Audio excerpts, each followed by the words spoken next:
Assalamualaikum warahmatullahi wabarakatuh. Selamat datang di channel YouTube Ana Pratiwi. Kali ini saya akan kembali membagikan 10 latihan soal pretest PPG dalam jabatan mata pelajaran kimia beserta pembahasannya part 2. Untuk part 1 ada 10 soal juga, Bapak Ibu bisa saksikan di video sebelumnya.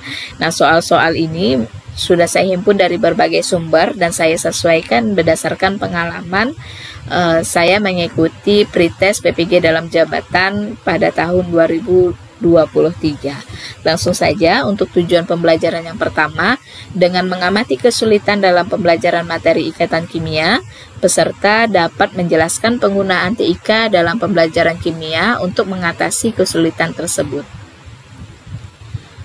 Soalnya, materi ikatan kimia merupakan salah satu materi yang bersifat abstrak, di mana siswa harus dapat mengabstraksikan proses perpindahan elektron ataupun penggunaan bersama pasangan elektron.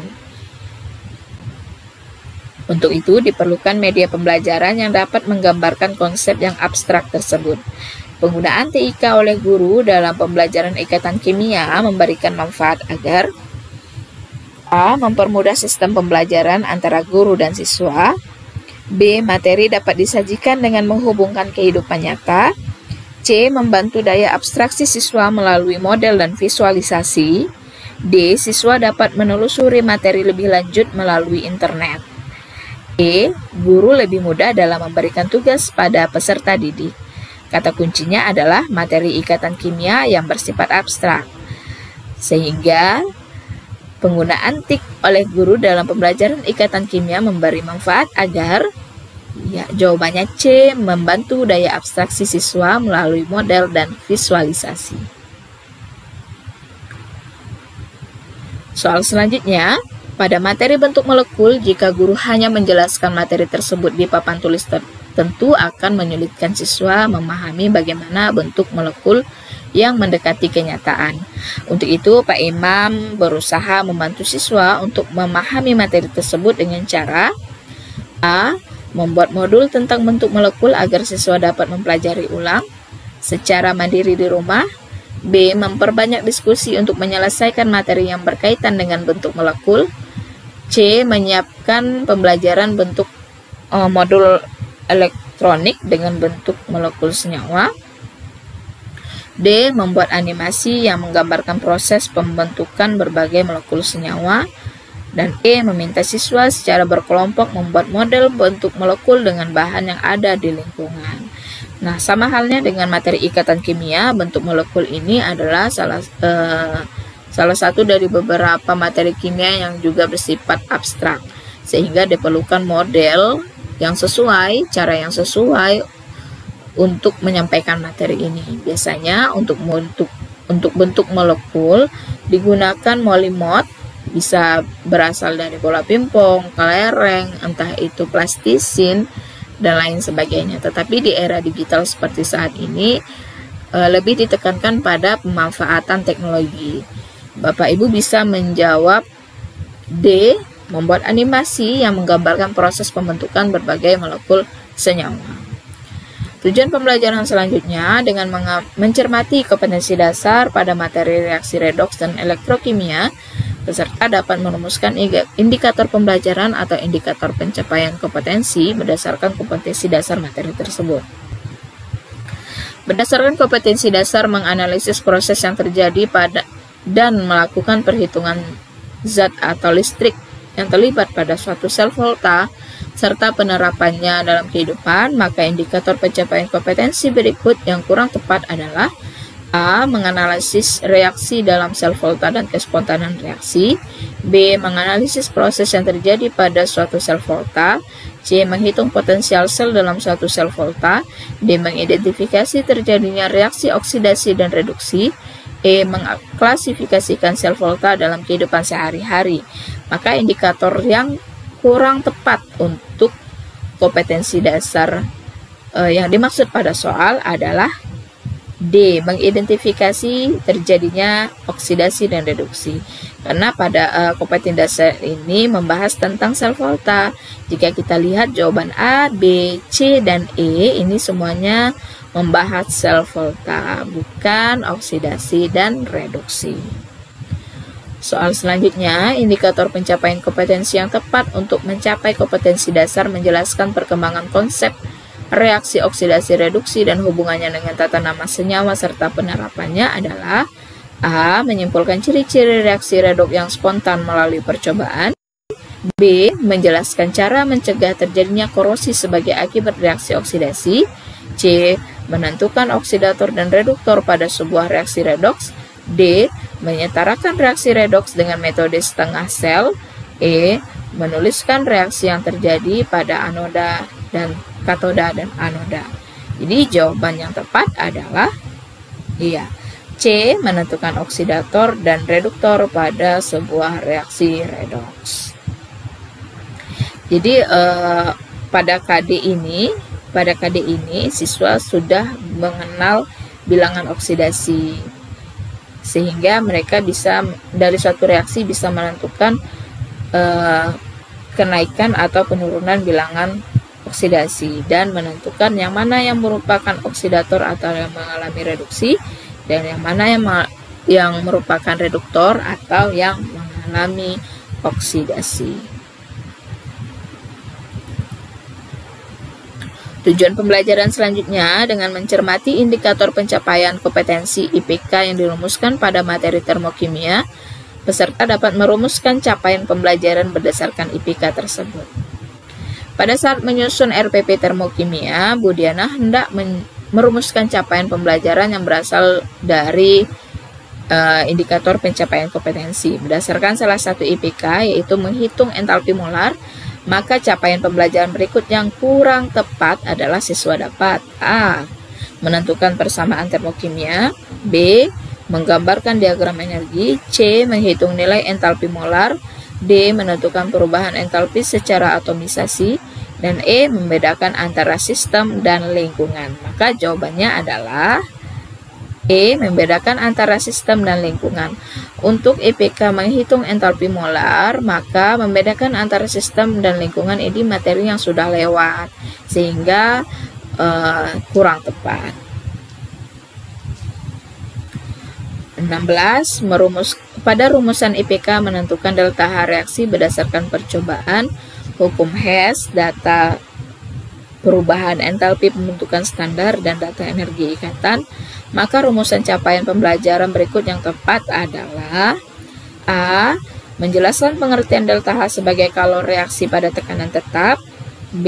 Menghitung harga delta H reaksi berdasarkan data percobaan. C. Menentukan reaksi eksoterm dan endoterm melalui percobaan. D. Menjelaskan macam-macam entalpi molar. E. Menerapkan hukum kekekalan energi dalam perhitungan. Maka rumusan capaian yang tepat dari IPK tersebut adalah B. Menghitung harga delta H reaksi berdasarkan data percobaan. Tujuan pembelajaran selanjutnya dengan mencermati kompetensi dasar pada materi kesetimbangan kimia, peserta dapat menerapkan materi pembelajaran berdasarkan analisis kompetensi dasar materi tersebut. 17. Suatu KD berbunyi menjelaskan kesetimbangan dan faktor-faktor yang mempengaruhi kesetimbangan dengan melakukan percobaan. Berdasarkan KD tersebut, Bu Dina bermaksud merancang materi pembelajaran kontekstual agar tepat dalam pelaksanaan pembelajaran. Berikut ini materi kontekstual yang tepat untuk KD tersebut adalah A. Perubahan warna pada buah apel yang dikupas. B. Busuknya buah karena tersimpan di udara terbuka. C. Proses terjadinya ketengikan minyak goreng. D. Penggunaan katalis pada pembuatan mie. E. Pudarnya warna cat karena hujan dan panas. Maka jawabannya adalah D. Penggunaan katalis pada pembuatan mie. Nah, kita analisis satu persatu jawaban tersebut. Untuk pilihan A ini perubahan warna apel yang dikupas termasuk pada konsep oksidasi. Busuknya buah juga oksidasi. Yang C, ketengikan minyak goreng juga oksidasi. D, pengaruh katalis pada kesetimbangan kimia. Kita tahu bahwa katalis merupakan salah satu faktor yang mempengaruhi kesetimbangan kimia. Sedangkan untuk warna cat karena hujanan panas ini menjelaskan tentang degradasi kualitas cat karena adanya kontak dengan air, kemudian perubahan suhu. Soal selanjutnya, berdasarkan hasil analisis kompetensi pada materi kesetimbangan kimia, maka berikut ini contoh kesetimbangan dalam kehidupan sehari-hari yang tepat digunakan adalah A. Pembuatan gas amoniak dengan Haber-Bosch. B. Pembuatan asam sulfat dengan proses kontak. C. Siklus oksigen di dalam tubuh. D. Pembuatan gas klorin dengan proses diakon. E. Proses redoks pada perkaratan besi. Jawabannya adalah C. Siklus oksigen di dalam tubuh. Untuk jawaban A, B, C, dan D sebenarnya ini masuk ke dalam konsep kesetimbangan. Akan tetapi kuncinya adalah dalam kehidupan sehari-hari, sehingga jawaban yang tepat adalah C. Siklus oksigen di dalam tubuh. Untuk jawaban E, proses redoks pada perkaratan besi ini bukan konsep kesetimbangan, tetapi konsep reaksi reduksi dan oksidasi. Maka jawabannya C. Tujuan pembelajaran selanjutnya dengan mencermati materi kesetimbangan kimia dan mempelajari tentang media pembelajaran serta dapat memberikan contoh media pembelajaran yang sesuai dengan pembelajaran kesetimbangan kimia. Contoh soalnya, setiap materi pembelajaran memiliki tingkat kesukaran yang bervariasi, termasuk mata pelajaran kimia. Untuk memudahkan peserta didik memahami materi pergeseran kesetimbangan yang memiliki tingkat abstraksi yang tinggi, guru perlu memanfaatkan media pembelajaran, sebagai contoh media gambar atau tayangan video yang berisi pergeseran kesetimbangan. Fungsi media dalam konteks pembelajaran materi ini adalah agar dapat A. Menampilkan objek yang terlalu besar. B. Membuat konkret konsep yang abstrak. C. Menampilkan objek yang tidak dapat diamati dengan mata telanjang. D. Membawa objek yang sukar didapat di dalam lingkungan belajar. E. Memperhatikan perubahan warna yang terjadi. Nah, kata kuncinya adalah materi kesetimbangan kimia memiliki tingkat abstraksi yang tinggi, sehingga jawabannya adalah B. Membuat konkret konsep yang abstrak. Soal terakhir di part 2. Pada saat mempersiapkan pembelajaran dalam rangka mencapai indikator menganalisis pengaruh perubahan suhu, konsentrasi, tekanan, dan volume terhadap pergeseran kesetimbangan melalui percobaan, Bu Ana bermaksud menyiapkan media yang tepat agar optimal proses pembelajaran yang dilakukan. Berikut ini media yang tepat untuk membantu Bu Ana menyajikan materi. Faktor-faktor yang mempengaruhi pergeseran kesetimbangan kimia adalah A. Ringkasan yang dituangkan dalam bentuk PowerPoint.